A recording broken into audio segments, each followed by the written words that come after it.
Eu vou começar a minha fala contando uma história. Uma história do meu filho. E essa história, se imagina vocês no meio de uma floresta amazônica, a muitas horas de barco de uma grande cidade. E ali, quando você está caminhando nessa floresta, você encontra uma árvore gigantesca. Uma árvore de mais de 500 anos, de quando essa terra, que hoje a gente chama de Brasil, era chamada de Pindorama pelos indígenas. O menino dessa foto é meu filho, João. Na época ele tinha 3 anos, hoje ele tem 8. E um dos propósitos meus de vida e de trabalho é garantir que essa árvore e essa floresta ao seu entorno continuem de pé. Não só para a minha geração, mas também para a geração do meu filho e para as próximas que vão vir por aí. Essa experiência ela só foi possível de estar no meio da Amazônia por conta do turismo de base comunitária sustentável. E a gente tem que reforçar que essa experiência nos reforça que a gente vive numa sociedade, a gente vive num planeta, a gente não vive numa economia. O PIB, Produto Interno Bruto, é importante? Sim, ele é muito importante, mas ele não deveria ser mais importante do que, por exemplo, queda de CO2, queda de desmatamento, melhoria do bem-estar social, queda de pobreza, queda de desigualdades. De que adianta ter crescimento econômico se esse crescimento está promovendo destruição?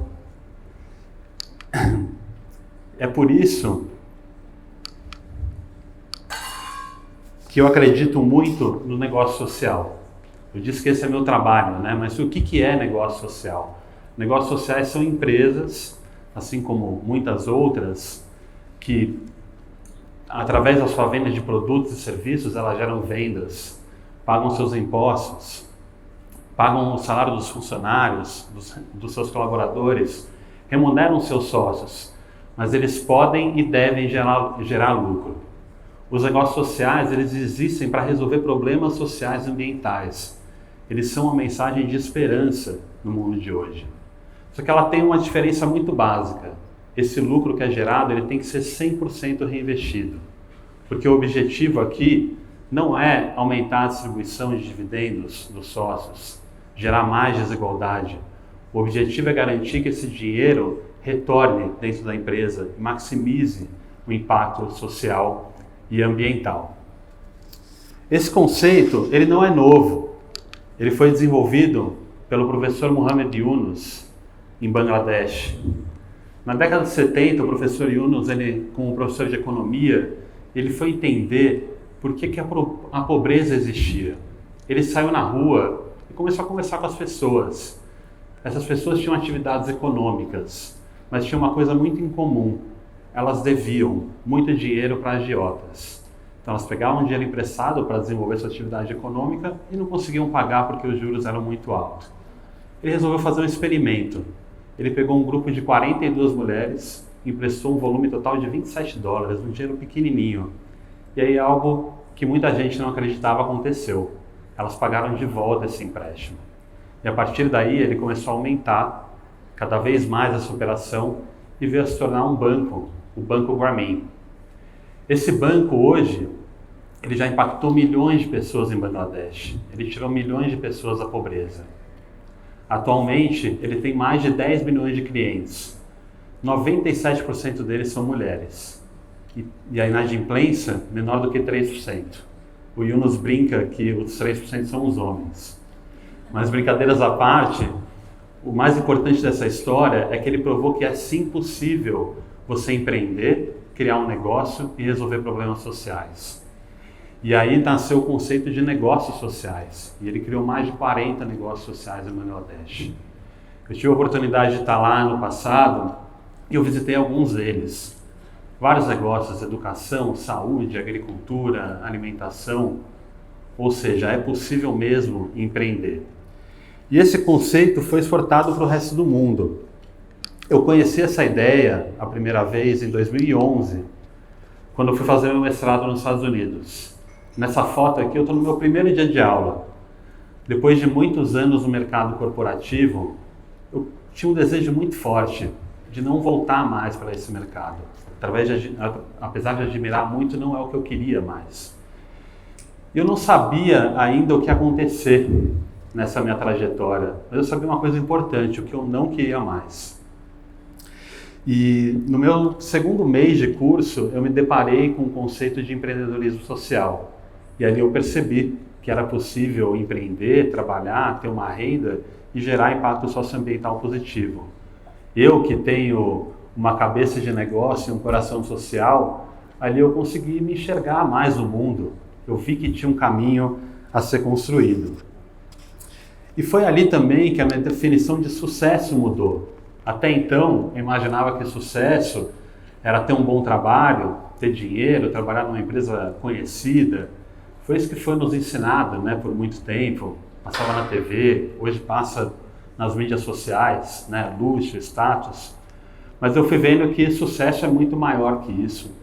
Sucesso é você trabalhar com o que você ama e que o mundo precisa. Sucesso é você ter saúde física e espiritual. Sucesso é você ter tempo livre para você, para aqueles que você ama, para sua família. A comunidade japonesa chama isso de Ikigai, que é a razão de ser. E depois de conhecer o conceito na faculdade, eu conheci o criador desse conceito, o professor Mohamed Yunus. Essa foto é de 2023, a última vez que ele veio ao Brasil. E hoje a gente é sócio da nossa operação da Yunus Negócios Sociais no Brasil e na América Latina. E o que a gente faz? A gente apoia, acelera e investe em empresas como essas. Na América Latina, a gente já financiou mais de 60 negócios, aceleramos mais de 300 empresas, crescendo o tamanho delas. E a gente já criou mais de 100 projetos ligados a esse tema com grandes corporações, governos, fundações e institutos. E o que isso tem a ver com o tema desse TEDx? Com o turismo regenerativo. Para responder essa pergunta, a gente tem que voltar para a Amazônia.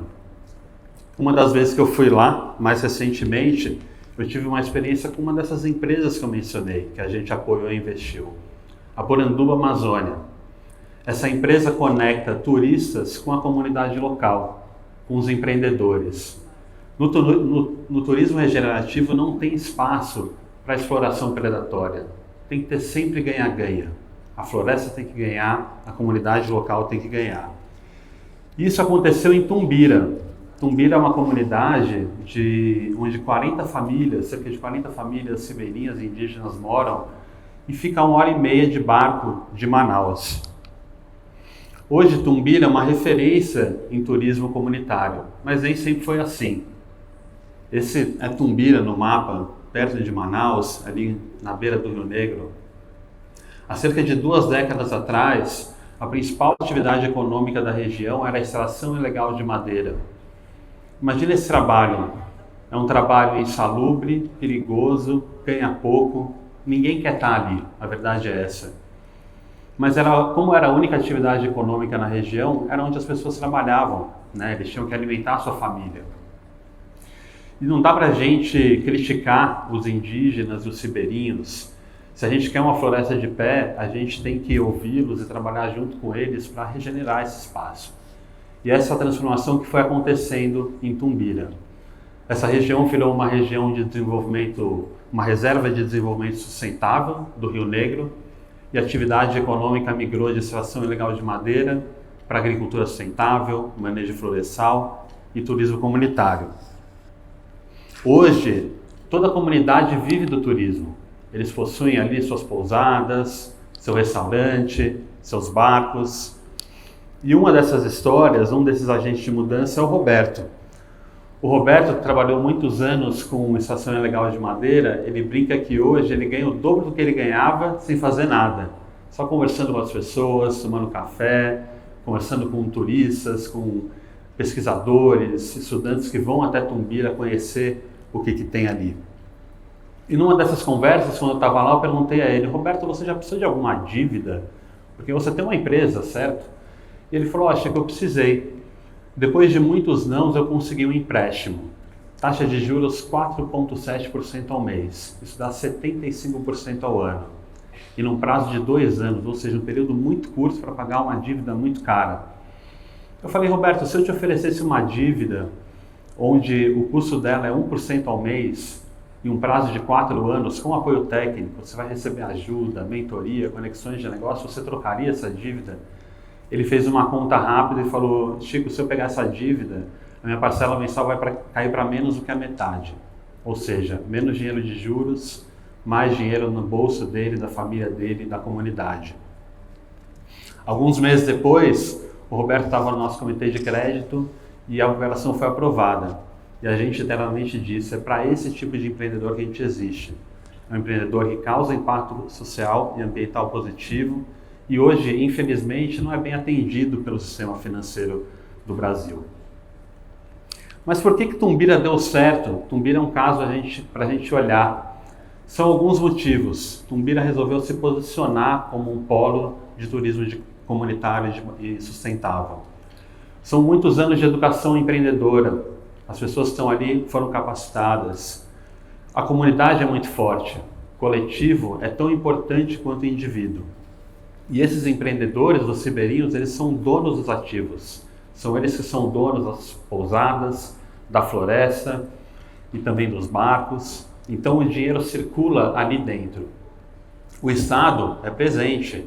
Além de nomear como uma unidade de conservação, eles preservam e fiscalizam a floresta, assim como toda a comunidade, porque ali é o ganha-pão deles.